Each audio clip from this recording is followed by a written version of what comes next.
After 35 years of being the perfect wife, her husband threw a ladle at her feet and roared that he was tired of working for her. He thought she would cry. Instead, the next morning, she just left. This is the story of what happens when the ghost in the house finally decides to disappear. First of all, I want to give a very special, warm shout out to my dedicated subscribers, Nikki from South Jersey, Linda Reynolds, and Cynthia from Trinidad. Ladies, your support and your comments mean the world to me. Thank you for being with me. We would love to know from what corners of the world you'll be listening to this story. Please let us know what city you're watching from in the comments below. My name is Patricia, and I am 58 years old. For 35 of those years, I have been the ghost in my own house. Not a vengeful spirit or a lingering sorrow, but something far quieter.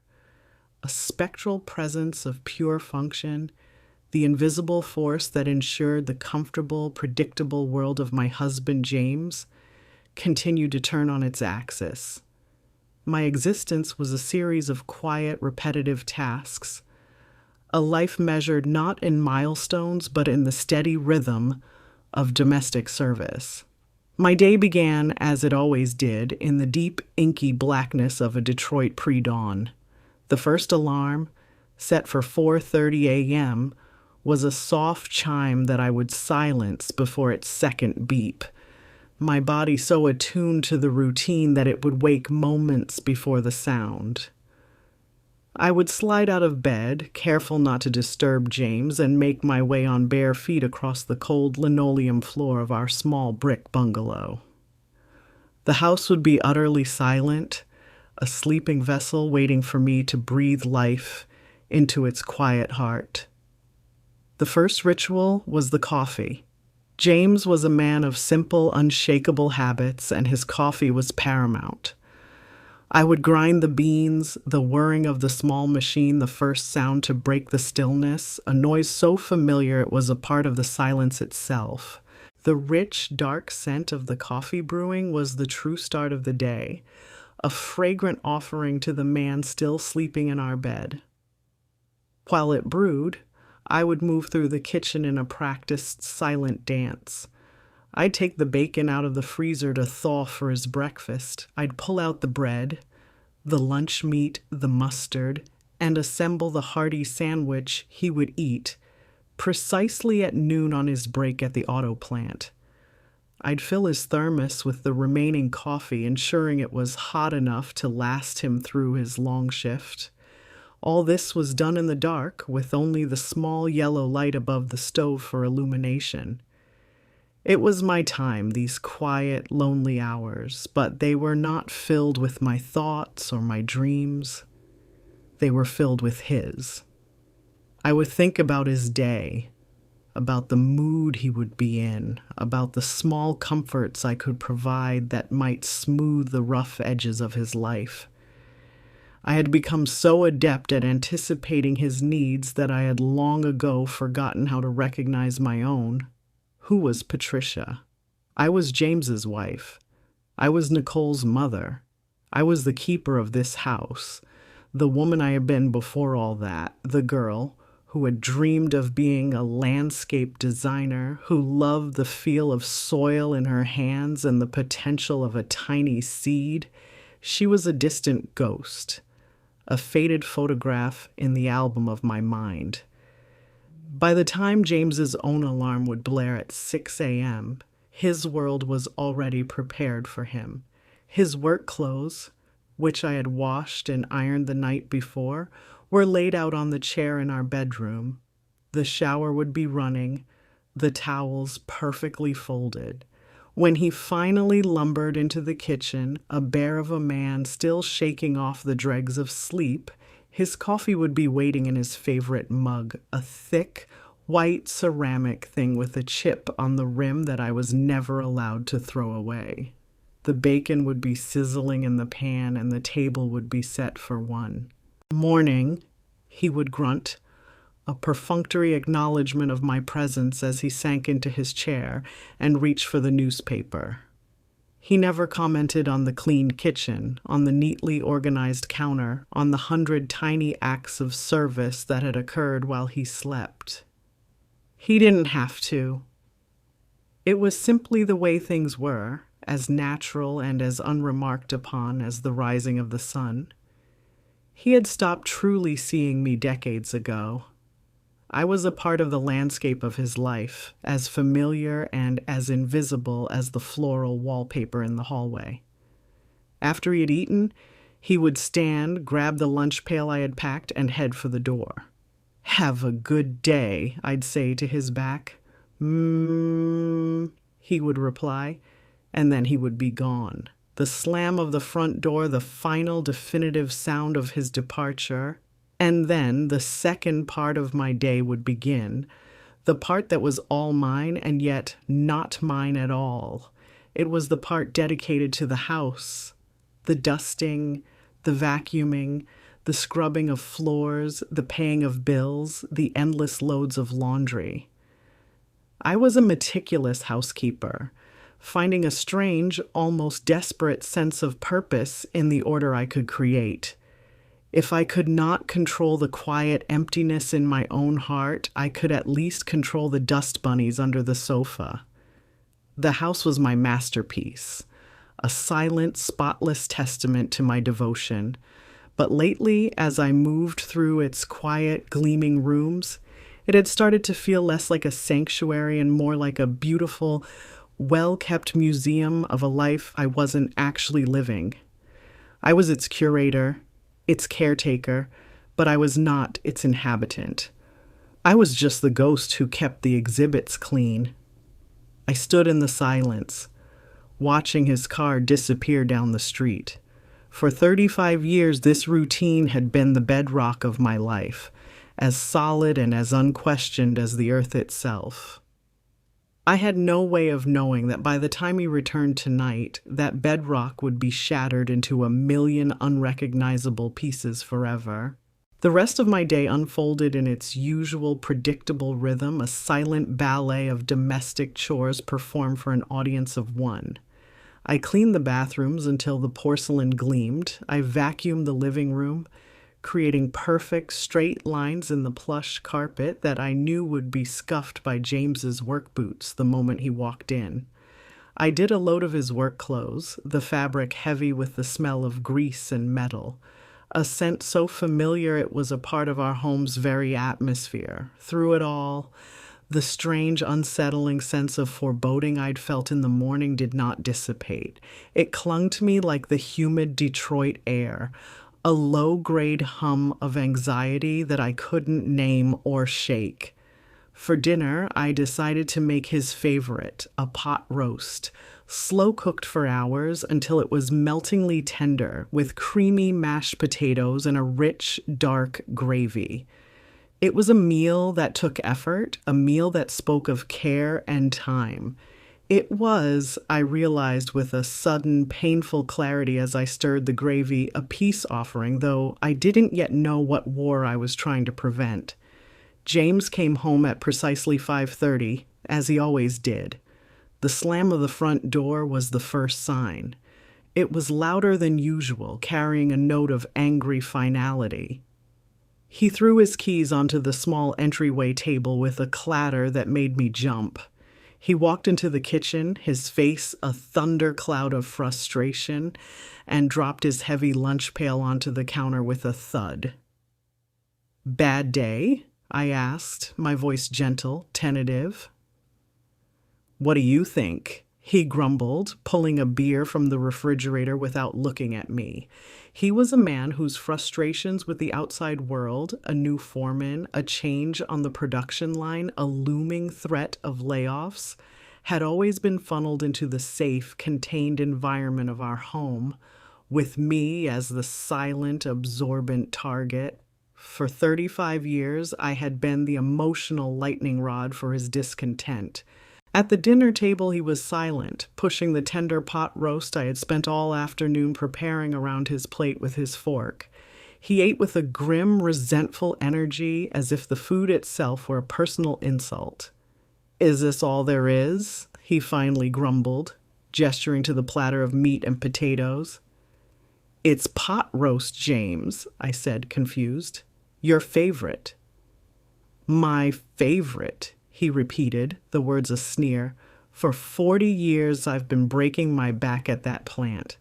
40 years of noise and sweat and grinding my body down to a nub, and I come home to pot roast again." The attack was so sudden, so irrational, it took my breath away. This wasn't about the food, it was about something deeper, something that had been festering in him for years. He pushed his chair back, his face flushed with a dark, ugly rage. "I am tired," he began, his voice low and guttural. "I am tired of the mortgage. I'm tired of the bills. I'm tired of the foreman breathing down my neck. I am tired of working my fingers to the bone day in and day out. For what? To come home to this? To support you?" He finally looked at me, and in his eyes, I saw not my husband, but a stranger, a man I did not know. His gaze was filled with a cold, dismissive contempt. "I am tired of working for you, Patricia," he roared, the accusation so profoundly unfair, so completely blind to the decades of my own relentless, unpaid labor, that it stunned me into a shocked, wounded silence. He stood up, his large frame looming over the table. He picked up the heavy, stainless steel ladle from the gravy boat, its surface still gleaming under the warm light of the dining room. It was an object of service, a tool I had used 1,000 times to nourish him, to offer comfort. He held it now like a weapon. "I am tired of this," he yelled, his voice a raw, ugly thing that filled the small room. "Tired of you." And then he threw it. He didn't throw it at me. It was in its own way a more cowardly and contemptuous act. He threw it towards me, at my feet, as one would throw a bone to a dog or a piece of trash at a bin. The ladle clattered onto the clean linoleum floor with a loud, ugly metallic clang, a sound of profound and final disrespect. It was not a physical blow, but it was an assault nonetheless. It was the violent, contemptuous punctuation mark on his verbal tirade, an act that said more than his words ever could. "You are nothing to me." In that moment, as the sound of the ladle still echoed in the silent room, something inside of me went still and quiet. The part of me that had spent 35 years making excuses for him, placating his moods, absorbing his anger, simply died. For years, a small, foolish, and stubbornly optimistic part of my heart had kept a little light on, a tiny flame of hope that one day he would turn to me, really see me again, and remember the woman he had married. In that moment, with the ugly clatter of the ladle, I felt that flame flicker, and then with a quiet, painless finality, it was snuffed out. It did not just go out, it was extinguished. Completely and forever. I did not cry, I did not scream, I did not bend down to pick up the ladle. I simply stood there in the wreckage of our dinner and looked at him. My silence was a vast empty space, and it seemed to unnerve him more than any hysterical outburst could have. His rage, having spent itself, left him looking deflated and slightly foolish. He grumbled something under his breath, turned his back on me, and went into the living room to turn on the television, completely and utterly oblivious to the fact that he had just destroyed his entire world. The sound of the television, a canned sitcom laugh track, drifted in from the living room, a jarring, grotesque counterpoint to the wreckage of our marriage lying on the kitchen floor. James, his rage spent and his belly full, had moved on, seamlessly transitioning from his role as a domestic tyrant to his role as a passive consumer of evening entertainment. He was oblivious, a man who had just set fire to his own house and was now complaining about the chill in the air. I stood there for a long, silent moment, the ghost in the machine, and I watched the ghost of my old life perform its final duties. With a strange, robotic detachment, I bent down and picked up the ladle. It felt heavy and cold in my hand, no longer a familiar tool of nourishment, but an alien artifact. The murder weapon from a crime scene. I did not throw it away. I washed it, dried it, and placed it back in the ceramic utensil holder on the counter, a quiet final act of closing a chapter. Then I cleared the table. I scraped the remains of the pot roast he had scorned into a container, wrapped his uneaten bread roll in foil, and washed the dishes, my hands moving with the practiced, unconscious rhythm of 35 years. I was not just cleaning a kitchen. I was scrubbing away the last vestiges of the woman I used to be, the woman who would have performed these same actions with a heart full of forgiveness, already making excuses for him, already planning the perfect breakfast to soothe his inevitable morning after guilt. Tonight, there was no forgiveness. There was only a profound and terrifying silence where my hope used to live. I went to bed, but I did not sleep. I lay on my side of the mattress, my back to him, and listened to the familiar rhythm of his breathing as he slept the deep, untroubled sleep of a man with a clear conscience. For him, the storm had passed. For me, the world had changed. A strange and unnerving clarity had settled in my mind. It was not a night of tears or of second-guessing. It was a night of quiet, resolute planning, a vigil for a life that had just ended, and a contemplation of the one that was about to begin. I thought of my daughter, Nicole, a bright, independent woman with a life of her own on the other side of the city. She was my one true success, a person I had managed to raise with a strong sense of her own worth, a quality I had somehow failed to cultivate in myself. The thought of her sunny apartment, of her compassionate heart, was a small, steady beacon in the darkness of my own confusion. She would understand. She had seen the dynamic for years. Her gentle attempts to get me to stand up for myself always met with my weary, practiced deflections. Sometime in the deep, quiet hours before dawn, a profound sense of peace settled over me. It was the peace that comes after a long and terrible storm has finally broken, leaving a strange, clean stillness in its wake. The decision had been made, not in a moment of anger, but in the cold, quiet clarity of a heart that had finally been pushed too far. I rose before my 4:30 a.m. alarm, the sky outside still a deep starless black. I moved through the sleeping house, my old routine calling to me like a familiar, comforting song. My hands knew to reach for the coffee beans, my feet knew the path to the pantry to get the bacon, but today, for the first time in 35 years, I refused to dance. I did not brew the coffee. I did not take out the frying pan. Instead, I walked to the small hall closet and retrieved the small, dusty overnight bag I hadn't used in years. I packed it with a quiet efficiency. A change of clothes, my toothbrush, the book I was reading, my wallet. It was a ridiculously small collection of items to represent a life, but in that moment, it felt like everything I needed. I then went to the kitchen and sat down at the table, my bag at my feet, and I waited. I watched as the first faint gray light of dawn began to creep into the room, slowly illuminating the familiar landscape of my life's work. I saw the spotless countertops, the gleaming floors, the perfectly organized spice rack. It was a beautiful, well-kept cage, and I had been its willing, unpaid warden for far too long. At precisely 6 a.m., I heard the familiar sounds of James stirring, then his heavy footsteps coming down the hall. He stumbled into the kitchen, his eyes still bleary with sleep, his body moving on pure, entitled autopilot.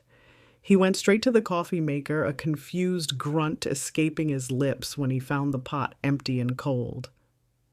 "Patricia, where's my coffee?" he grumbled, his back still to me. He turned, and it was then that he finally saw me. He froze mid-turn, his brain struggling to process the scene before him. His wife, fully dressed, sitting at the kitchen table at 6 in the morning with a packed bag at her feet, the countertops bare, the air devoid of the familiar, comforting scent of brewing coffee and frying bacon. His face was a mask of pure, uncomprehending confusion. I looked at him, at this man who had been the center of my universe for my entire adult life, and I felt nothing but a strange, liberating sense of distance. He was just a man, a stranger in a house I had just decided to leave. "Make it yourself, James," I said, my voice as calm and even as a frozen lake. "I'm leaving for a while." I stood up, picked up my small bag, and walked towards the front door before he could fully process the words, before he could muster the anger or the arguments I knew were coming. I did not need to fight him. My leaving was the only statement that mattered. The quiet, final act of my disappearance was the most powerful thing I had said in 35 years. The front door clicked shut behind me, the sound as quiet and final as a closing coffin lid. I walked down the familiar concrete path, past the rose bushes I had so carefully tended, and got into my car. The act of turning the key in the ignition, a simple mechanical motion I had performed 1,000 times, felt different today. It felt like an act of profound and terrifying liberation. I was no longer just starting a car. I was starting a new, unknown, and unwritten life. I drove through the sleeping streets of my neighborhood, the houses still dark, the world still wrapped in the cool, gray blanket of dawn. For 35 years, my entire universe had been contained within the 4 walls of that small brick bungalow. My hopes, my fears, my identity, all of it lived and died within that house. To be outside of it, at this hour, with no intention of returning, felt as strange and disorienting as walking on the moon. I was driving with no destination in mind, only a direction, away. After a few minutes of aimless navigation, my hands, acting on an instinct my conscious mind had not yet caught up to, steered the car towards the one safe harbor I had left in the world, my daughter, Nicole. The drive across the city was a journey through the chapters of my own life. I passed the park where I had pushed Nicole on the swings, the elementary school I had walked her to every morning, the landmarks of a life I had dedicated entirely to the care and comfort of others. As I neared her neighborhood, the landscape began to change.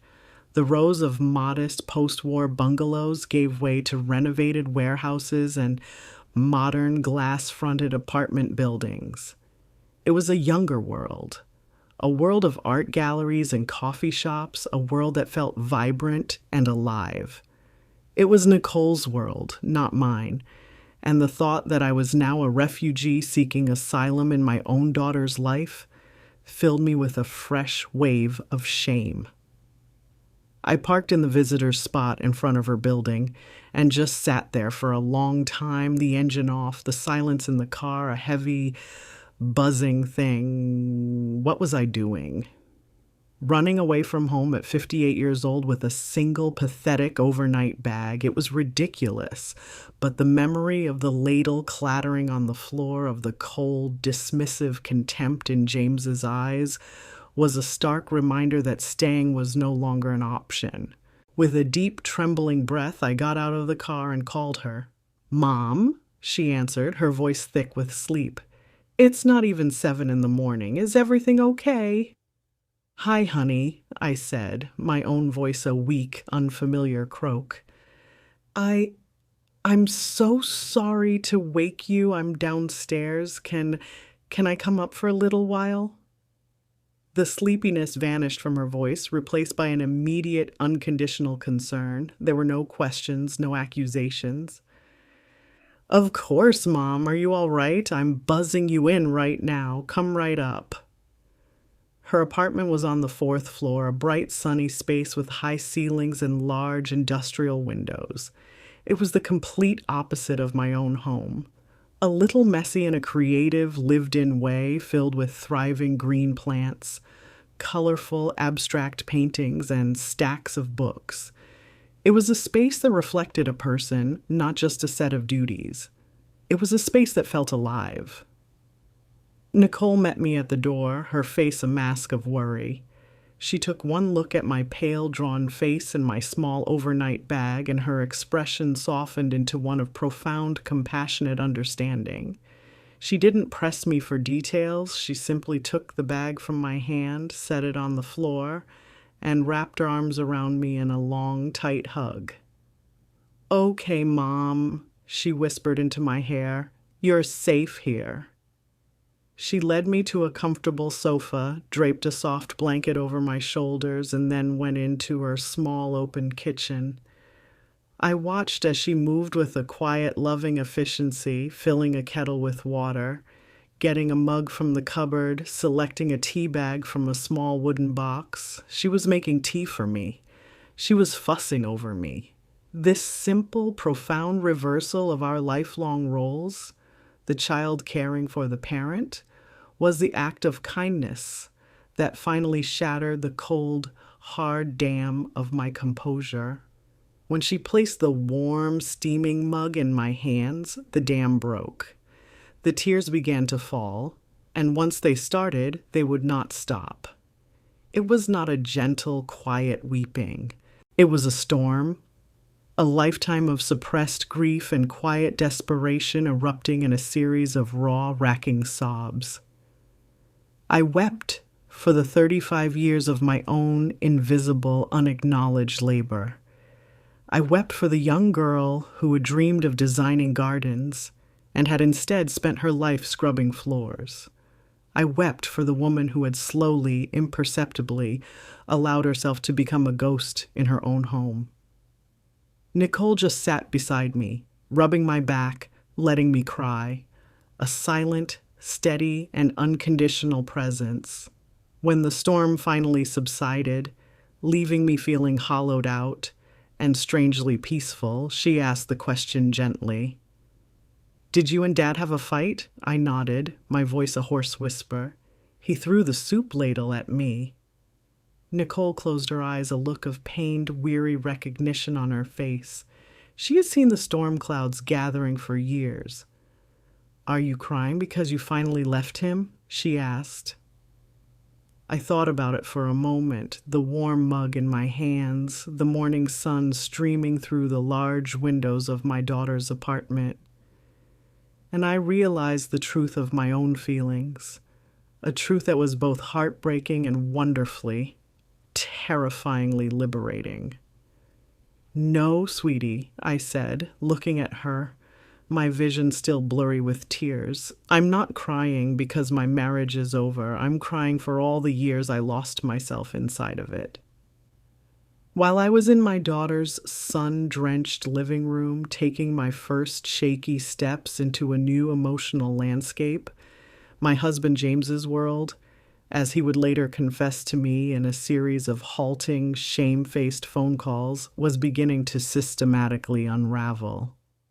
He was a man who had lived his entire life on a neatly paved road, utterly unaware and unappreciative of the invisible army of laborers who worked through the night to ensure it was always smooth, clean, and free of obstacles. That morning, he woke up to discover the road was gone and he was standing at the edge of a wild, impassable jungle. He told me he had woken up to the jarring blare of his 6 a.m. alarm, his head thick and fuzzy from the beers he had drunk in front of the television the night before. His first conscious thought was one of sullen, groggy annoyance. The comforting, familiar scent of brewing coffee was absent. He stumbled into the kitchen, his body on autopilot, expecting his routine to magically unfold as it had for the previous 35 years. The sight of the cold, empty coffee pot was the first shock to his system, a small but significant tear in the fabric of his reality. He stared at it for a full minute, a profound sense of wrongness settling over him. He fumbled in the cupboards, eventually finding the bag of coffee beans. He couldn't remember how many scoops I used. He guessed, dumping a random amount into the filter, spilling grounds on the pristine white countertop. He filled the pot with water, sloshing it onto the floor. The resulting brew, he told me, was a bitter, watery, undrinkable mess. Frustrated, he slammed the mug into the sink, the sound echoing in the unnervingly silent house. There was no packed lunch pail waiting for him on the counter. He was forced to leave for work with an empty stomach and the sour taste of his own failure in his mouth. He admitted that for most of that first day, his primary emotion was not panic, but a self-righteous anger. He was convinced I was merely staging a dramatic, childish tantrum. He expected to come home to find me sitting in the living room, my arms crossed, ready for a fight, an apology, and a return to the natural order of things. The anger was a comfortable, familiar shield, protecting him from the more terrifying feelings of confusion and helplessness that were beginning to creep in at the edges of his consciousness. The true shock came when he walked through the front door that evening. The house was exactly as he had left it. The unmade bed, the damp towel on the bathroom floor, the dirty coffee mug in the sink, all were still there, silent monuments to my absence. The air was still and lifeless, devoid of the familiar, welcoming scent of a simmering dinner. The ghost was gone, and the house, for the first time, felt truly empty. He tried to make dinner. He opened the refrigerator, a space he had only ever entered to grab a beer or a carton of milk, and was confronted with a baffling array of raw, unassembled ingredients. There were vegetables in the crisper, packages of meat in the freezer, but there was no food. Not in the way he understood it. There was no pot of chili on the stove, no casserole in the oven. There was only the potential for a meal, a potential he had no idea how to unlock. He settled on a can of cold-baked beans, which he ate directly from the can while standing over the sink, the metallic taste a fitting meal for a man in a suddenly empty world.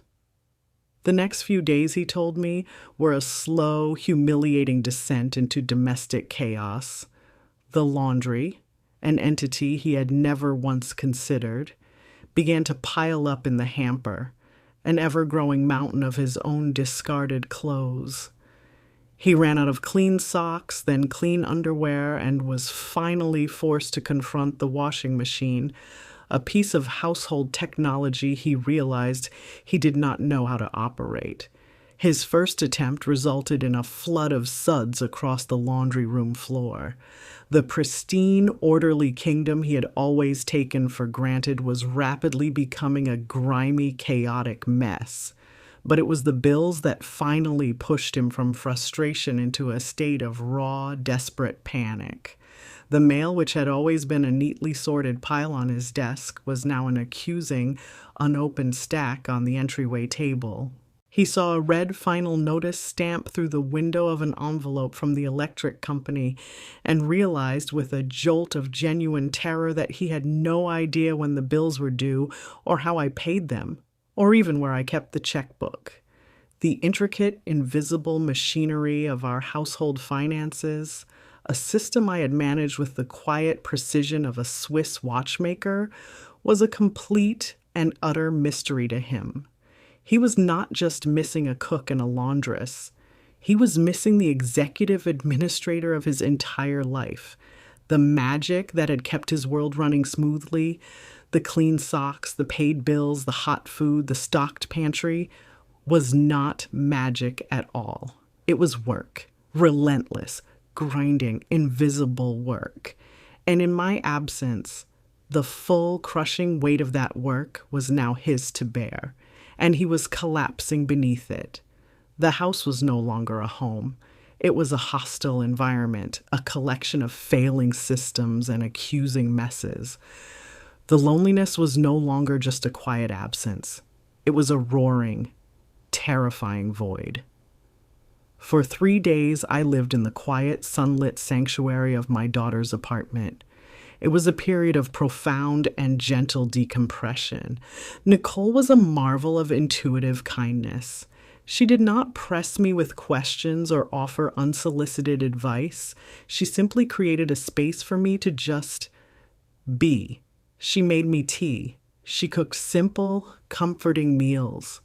We sat on our small balcony in the afternoons, reading in a comfortable silence, the sounds of the vibrant city, a distant, energetic hum below us. For the first time in what felt like a lifetime, I was the one being cared for. The simple, profound luxury of it was so overwhelming, it often brought tears to my eyes. In this quiet space, I began the slow, painful, but necessary work of rediscovering myself, of excavating the woman who had been buried for 35 years under the accumulated weight of domestic duty. I was beginning to feel a fragile sense of peace, the first green shoots of a new life, beginning to push through the hard, fallow ground of my old one. I was starting to believe I could build a future on my own. It was on the 4th day that the phone rang. I saw James's name flash on the screen and my entire body tensed, a conditioned reflex of a lifetime spent anticipating his moods. My first instinct was to ignore it, to let the call go to voicemail to protect my newfound tranquility. But then I looked at Nicole, who gave me a small, encouraging nod. I knew she was right. I could not hide forever. I had to face him, but this time it would be on my terms. I took a deep breath and answered the call. "Hello, James," I said, my voice calmer and steadier than I could have ever imagined. The voice that came through the receiver was not the one I was used to. The familiar, booming, authoritative tone was gone. In its place was the voice of a man in the midst of a complete and total collapse, a voice cracking with a raw, desperate panic. "Pat?" he said, his voice a hoarse, unfamiliar croak. "Oh, God, Pat, you answered." He didn't wait for me to respond. The words came tumbling out of him in a jumbled, frantic torrent, a verbal confession of the domestic chaos he had been living in. "Pat, the kitchen. It's a disaster. There are dishes everywhere. I think I broke the washing machine. It made a terrible noise, and there's water on the floor. The power company sent a final notice. Pat, they're going to shut us off. I tried to make that pot roast, the one you make, and I burned it. I set off the smoke alarm. I couldn't find any clean socks this morning. I don't know how you do it. I can't. I can't do this, Pat. I can't." I listened silently to his litany of failures, and I felt not a shred of triumph. I felt only a profound and weary sadness for this man, this stranger, my husband, who had reached the age of 60 only to discover that he was as helpless as a child. He had been the undisputed king of a kingdom he had no idea how to run. Finally, he exhausted his list of domestic calamities and got to the heart of the matter. His voice dropped to a raw, pleading whisper. "Pat, please come home. I'm sorry. I was a fool. I was a jerk. Just, please, come home." His apology, I knew, was born of pure, unadulterated desperation. He was sorry because his world had ceased to function, sorry because he was hungry and his house was a mess and his socks were dirty. He was not yet sorry for the right reasons. But it was a start, and it was the opening I needed. "An apology is a good first step, James," I said, my voice still calm, still even. I was no longer the emotional lightning rod. I was a calm, dispassionate negotiator. But forgiveness is not the solution to this problem. What? I'll do anything, Pat. Just tell me what you want, he pleaded. The problem, James, I continued, the words coming to me with a clarity that was exhilarating, is that for 35 years you have seen me as a function, not a person. You saw me as your cook, your cleaner, your bookkeeper, your social secretary. You saw me as the ghost in the machine that kept your life running smoothly. But you stopped seeing me as your wife, as your partner, as an equal human being in our shared life. The man who threw that ladle at my feet wasn't my husband. He was an angry boss, furious with an employee he felt was no longer performing her duties to his satisfaction. There was a stunned silence on his end of the line. I had never spoken to him like this before. I will not come back to be your servant, James, I said, my voice as firm and unyielding as steel. I am your wife, and if I do come back, it will not be to the same house we left. It will be to a new one, a place we build together, a place where we are partners, not a king and his ghost, a place where my work is seen and my voice is heard and my presence is respected. I let the words hang in the air. A declaration of terms, a new constitution for our broken marriage. I want you to think about that, James, I finished. I want you to think long and hard about what you are truly sorry for. Are you sorry you threw the ladle? Or are you sorry for the 35 years of taking me for granted that made you feel you had the right to? When you have an answer to that question, a real, honest answer, then you can call me again. And with that, I ended the call, leaving him in the echoing silence of his own chaotic, self-inflicted mess. I stood up and looked out the window of my daughter's apartment, not at the past, but at the wide open, uncertain, and for the first time in a very long time, hopeful future.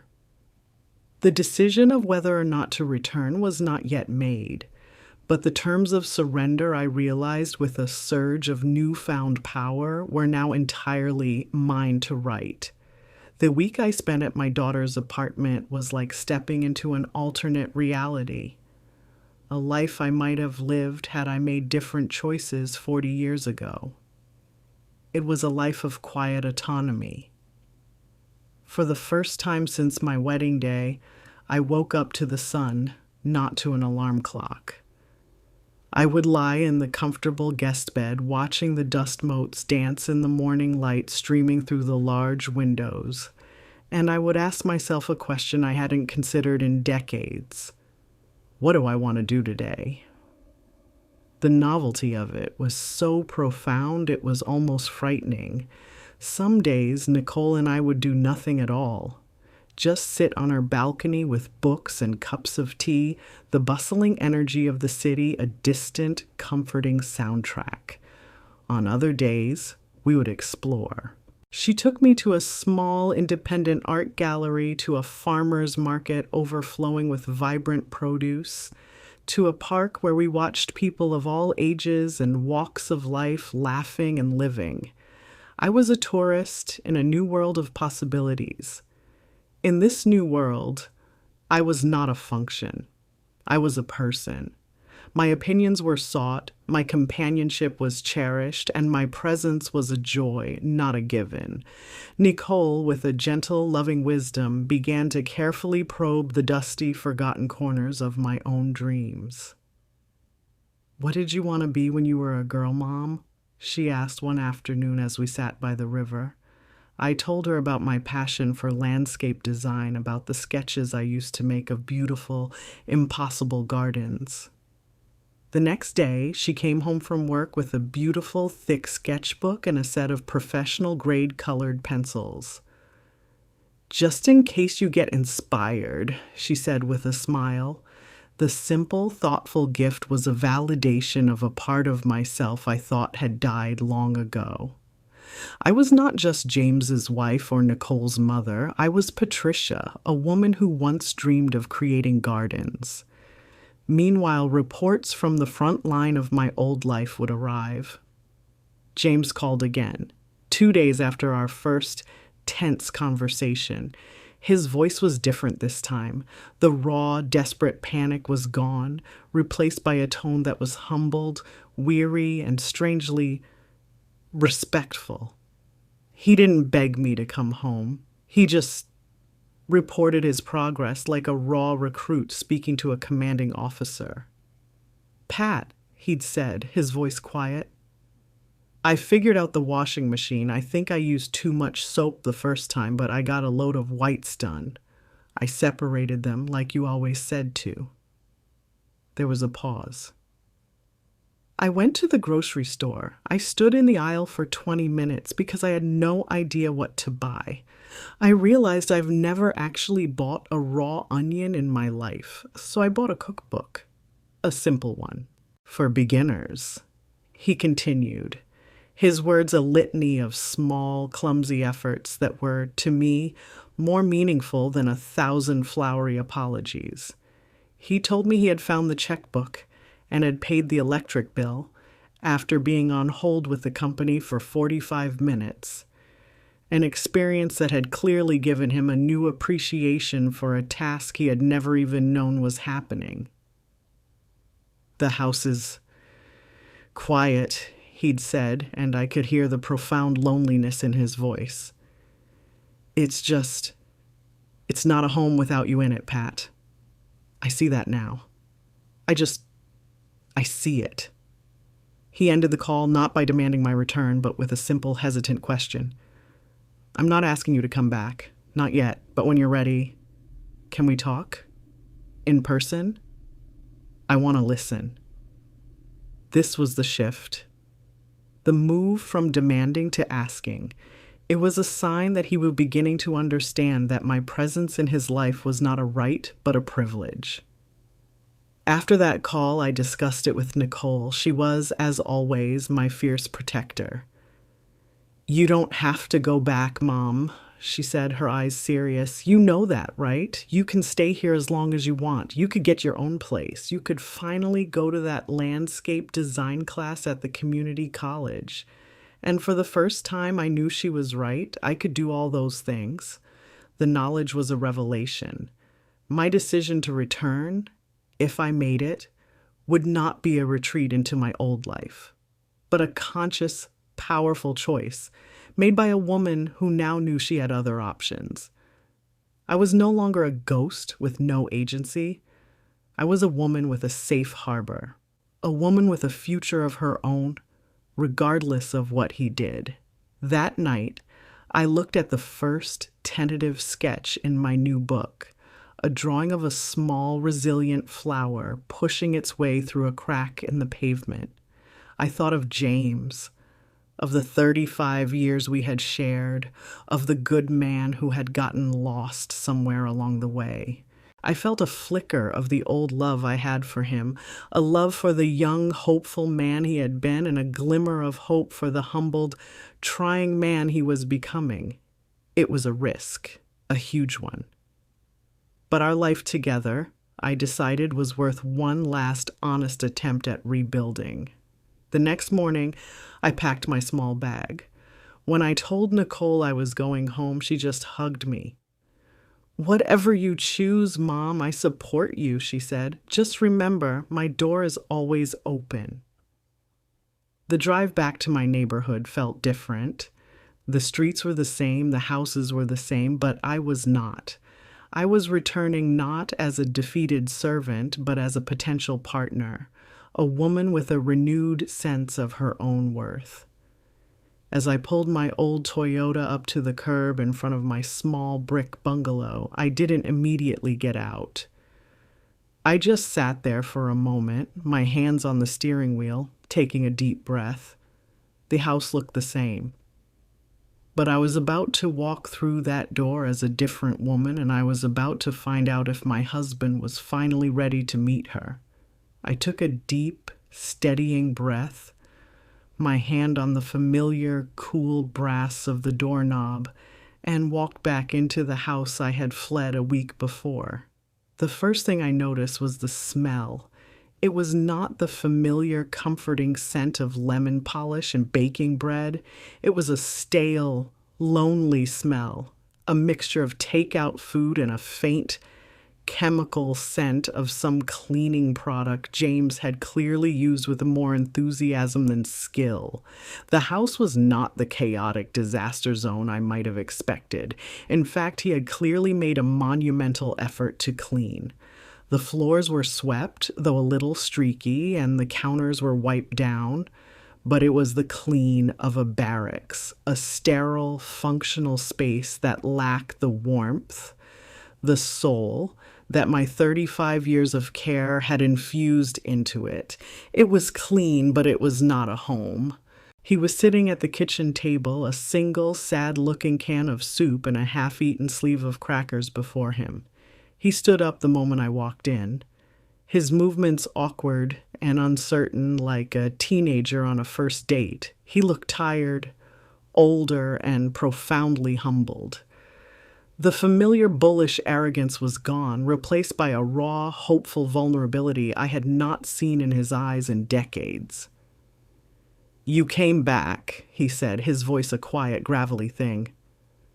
"I said I would," I replied, setting my small bag down on the floor, a quiet declaration that this was not yet a permanent return. "I said I would come back when you were ready to talk." We stood there for a long, awkward moment, two strangers in a house we had shared for a lifetime, the space between us charged with the weight of unspoken words. He was the one to finally break the silence, and his words were not the ones I had expected. There were no excuses, no deflections.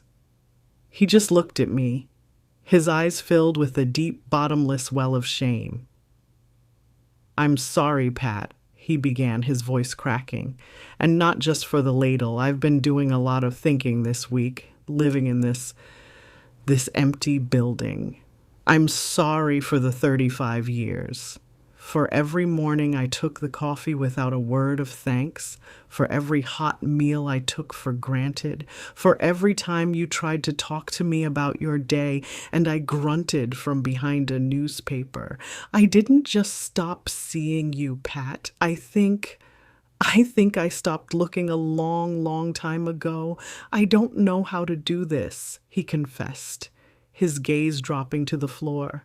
"I don't know how to be the man you married anymore, but I want to learn. If you'll let me, I want to learn." This was the apology I had waited my entire life to hear. Not the panicked, self-serving plea from the phone call, but a true and honest confession from a man who had finally been forced to look at the wreckage of his own neglect. And so we began. It was not a magical overnight transformation. It was the slow, awkward, and often clumsy process of two 58-year-old people learning to live together for the very first time. The first week, he insisted on cooking dinner. He burned the toast more often than not. He set off the smoke alarm trying to fry a chicken. He mistook salt for sugar. It was a series of small, smoky disasters, but through it all, he did not give up. He would stand in the kitchen, my kitchen, which had for so long been my solitary domain, and he would follow a recipe with the intense, furrowed brow concentration of a man defusing a bomb. My own task was just as difficult. I had to learn to let him fail. I had to resist the powerful, ingrained urge to rush in, take the spatula from his hand, and just do it myself. I had to learn to sit at the table and wait, to be a partner instead of a caretaker. I had to learn to receive. He started asking me about my day. At first, the question felt so foreign I didn't know how to answer. My days were the same, weren't they? But now they weren't. I started telling him about my sketches, the ones from the book Nicole had given me. I showed him my tentative drawings of garden plans, of flower beds, and stone pathways. And he listened. He looked at my drawings with a genuine, fascinated interest. "You're really good at this, Pat," he'd said one evening, his voice full of a quiet awe. "I'd forgotten you were so good at this." A month after my return, he was in the kitchen, serving a soup he had made, a surprisingly delicious potato and leek. He reached for the ladle, the heavy stainless steel one, and he paused. He stood there for a moment, just holding it in his hand, its weight a reminder of that terrible night. He looked at me, his eyes filled with a fresh wave of profound, unadulterated remorse. "I am so sorry for this, Patricia," he whispered, "for what this represents." I looked at him, at this humbled, trying, and deeply flawed man who was my husband, and I felt a surge of a new, more resilient kind of love. "That ladle broke our old marriage, James," I said, and the words were a simple, clean truth. And maybe that was a good thing, because it was a broken marriage. He nodded, understanding. He served the soup, and we ate in a comfortable, companionable silence. Our new life was not a fairy tale, it was awkward, and it was a daily, conscious effort, but it was real. It was a partnership, built not on the silent, resentful bedrock of routine, but on the shifting, challenging, and ultimately more solid ground of mutual respect. He was finally learning to see the woman who had been there all along, and I, for the first time in a very long time, was finally learning to see myself, not as a reflection of his needs, but as a whole, complete person. A woman who was just now, at 58, beginning to sketch the plans for her own magnificent, long overdue garden.